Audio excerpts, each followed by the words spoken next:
मुंबई शहरात गेले 2 दिवस सुरू असलेल्या मुसळधार पावसामुळे चेंबूर येथे मंगळवारी दुपारी 3च्या सुमारास एका शाळेच्या बसवर पिंपळाचे झाड उन्मळून पडल्याने झालेल्या भीषण दुर्घटनेत एका 11 वर्षीय शालेय विद्यार्थ्याचा दुर्दैवी मृत्यू झाला आहे। चेंबूरच्या रोड क्रमांक 11 परिसरात घडलेल्या या घटनेत आणखी 4 विद्यार्थी जखमी झाले असून त्यांच्यावर परिसरातील झेन रुग्णालयात उपचार सुरू आहेत। गेल्याच महिन्यात खार येथे झाड कोसळून 15 वर्षीय मुलीच्या मृत्यूची घटना घडली होती।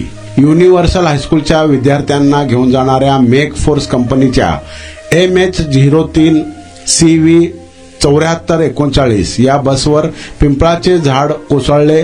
त्यावेळी बसमध्ये 12 विद्यार्थी होते। झाड कोसळताच एकच हलकल्लोळ उडाला। विद्यार्थी मदतीसाठी आक्रोश करीत होते।